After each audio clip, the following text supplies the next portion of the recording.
Shalom Bapak Ibu Saudara sekalian yang dikasihi Tuhan. Di hari baru yang Tuhan telah sediakan bagi kita, saudara, mari kita mengawalinya dengan mencari pimpinan Tuhan. Mari kita berdoa. Tuhan, kami mengucap syukur untuk kasih setiamu di dalam kehidupan kami. Bila pagi ini kami boleh bangun di dalam kondisi yang baik, kami boleh melanjutkan kehidupan kami, seluruh aktivitas kami. Sekali lagi, semuanya itu adalah karena anugerah Tuhan, karena kemurahan-Mu ya Tuhan. Dan Tuhan, biarlah pagi ini, ketika kami hendak membaca dan merenungkan firman-Mu, Engkau sekali lagi memberikan kami hikmat. Engkau bersama dengan kami. Ajar kami untuk makin mengenal Tuhan. Ajar kami untuk makin mengerti apa yang menjadi kehendak-Mu di dalam kehidupan ini. Tuhan, tolonglah dan pakailah waktu di depan ini untuk kami boleh bersama dengan Engkau. Kami berdoa di dalam nama Tuhan Yesus. Amin. Saudara sekalian yang dikasihi Tuhan, pagi ini bersama-sama kita akan kembali melanjutkan perenungan kita dari 2 raja-raja, dan kini kita tiba pada pasal yang ke-25 ayat 22 sampai dengan ayat yang ke-26. Namun saudara, saya tidak akan membacakan bagian ini semua. Saya ingin mengajak saudara memperhatikan ayat yang ke-24. Demikian firman Tuhan.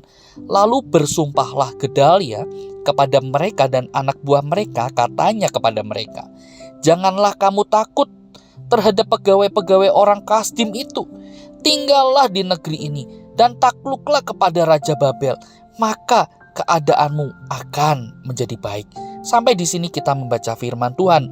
Saudara sekalian dikasihi Tuhan, ketika Tuhan tidak lagi berkenan kepada umatnya, salah satu hal yang dilakukan oleh Tuhan adalah bagaimana Ia membiarkan rakyat atau membiarkan umatnya dan juga pemimpin dari umatnya hidup di dalam kebodohan, melakukan satu hal yang bodoh, yang akibatnya saudara berujung pada hal-hal yang menyengsarakan.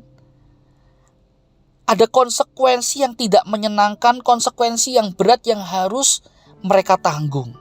Sekali lagi, itu semua adalah karena kebodohan mereka, ketidaktaatan mereka kepada Tuhan dan juga kepada firman-Nya. Saudara, inilah yang terjadi di akhir dari keberadaan kerajaan Yehuda. Bagaimana tidak, saudara, kita bisa melihat karena kebodohan Sedekia pada waktu itu yang menjadi pemimpin atau menjadi raja bagi kerajaan Yehuda, dan juga karena kebodohan rakyat yang tidak mau tunduk kepada perintah Tuhan. So, kita melihat bagaimana Yerusalem dan Bait Allah, satu hal yang sangat berharga di dalam kehidupan mereka, Bait Allah, dihancurkan oleh tentara atau pasukan dari Babel. Seluruh kerajaan Yehuda ditaklukkan oleh Babel. Akibatnya, raja dan sebagian dari rakyat Yehuda dibuang ke tanah Babel. Nah, saudara sekalian kasih Tuhan, memang ada sebagian dari rakyat Yehuda yang dibiarkan tetap tinggal di tanah Yehuda. Namun bukan berarti mereka tidak mengalami masa-masa yang sulit. Setelah itu saudara, kita melihat bagaimana Raja Babel mengangkat atas mereka seorang yang bernama Gedalia bin Ahikam untuk menjadi pemimpin dan meyakinkan orang-orang Yehuda bahwa keadaan mereka akan menjadi baik kalau mereka mau takluk, mereka mau tunduk kepada kerajaan Babel. Tapi sekali lagi kita melihat kebodohan para pemimpin dan rakyat Yehuda masih berlanjut. Pada bulan ke-7 datanglah seorang yang bernama Ismael bin Netanya, seorang yang asalnya dari keturunan raja, dan 10 orang bersama dengan dia. Apa yang dilakukan oleh Ismael dan 10 orang ini, saudara? Ia membunuh Gedalia, membunuh orang-orang Yehuda dan orang-orang Kasdim yang ada bersama-sama dengan dia di Mizpah. Nah, saudara, akibatnya apa? Sekali lagi, ada konsekuensi yang harus ditanggung akibat kebodohan. Yaitu bagaimana akhirnya akibat dari tindakan Ismael mendatangkan ketakutan di dalam diri rakyat Yehuda. Rakyat Yehuda takut kalau Raja Yehuda akan membalaskan perbuatan mereka lalu akan menimpakan hukuman yang jauh lebih berat dari sebelumnya. Akibatnya, rakyat Yehuda pun lari kalang kabut ke Mesir. Nah, saudara, di dalam bagian yang lain, kalau kita mau melihat di dalam kitab Yeremia pasal 44, maka kita akan menemukan bagaimana Yeremia pun mengingatkan orang-orang Yehuda, meminta mereka untuk tidak melarikan diri ke Mesir, karena jika mereka tetap nekat lari ke Mesir, mereka akan mati di Mesir. Tetapi saudara, meskipun sudah diperingatkan oleh Yeremia, umat Allah ini, orang-orang Yehuda ini tidak mau mendengarkan Yeremia. Mereka tetap dikuasai oleh kebodohan mereka, ketidaktaatan mereka.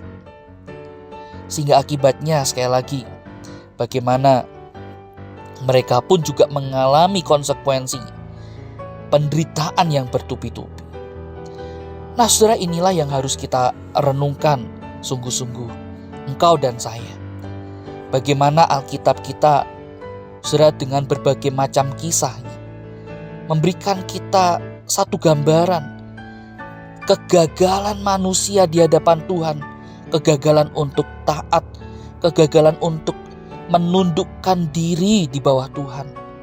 Kita lebih suka, bagaimana umat Tuhan itu lebih suka menuruti atau hidup di dalam kebodohan kita.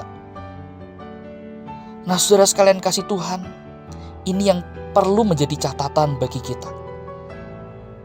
Kegagalan demi kegagalan yang dikisahkan di dalam cerita Alkitab, sudah harusnya ini juga menjadi satu hal yang membuat kita waspada. Kegagalan itu bisa mendatangkan dampak yang fatal. Ketidaktaatan terhadap Allah, kemauan kita untuk tunduk di hadapan Tuhan bisa mendatangkan satu dampak yang fatal, sebagaimana yang dialami oleh kerajaan Yehuda, rakyat Yehuda. Mereka tidak mau taat kepada Allah. Akibatnya Tuhan menyerahkan mereka, mengizinkan bangsa Babel untuk menindas mereka. Nah, saudara, tetapi saya tidak ingin menutup perenungan ini dengan kabar buruk. Tetap ada kabar baik yang Tuhan sediakan bagi kita. Kisah atau rencana Tuhan tidak berakhir gagal di tangan manusia. Tuhan tetap berpegang pada janji dan kesetiaannya. Tuhan tidak membiarkan umatnya habis dan gagal. Meskipun besar pemberontakan kita dan seringkali kita memberontak, tapi Tuhan tetap tidak membiarkan kita terus-menerus gagal. Ia akan selalu ada bersama dengan kita, menolong kita, memulihkan keadaan kita. Namun sekali lagi yang menjadi perenungan bagi engkau dan saya, yaitu adalah ketika kita gagal untuk tunduk pada perintah Tuhan, ketika kita telah memberontak kepada Tuhan, apakah kita mau untuk bertobat, mengakui akan lemah dan salah kita, dan kemudian kembali berbalik kepada Tuhan?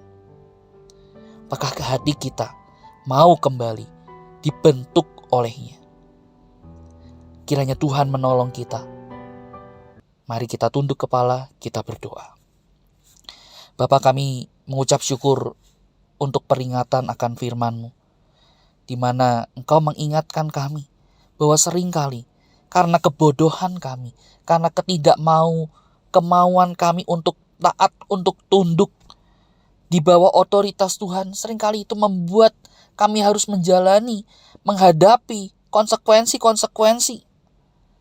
Tapi di sana kami juga melihat ada tangan Tuhan yang siap membentuk, memulihkan hidup kami. Tuhan, berikan kami hati yang lembut, yang mau dididik, dibentuk oleh Tuhan.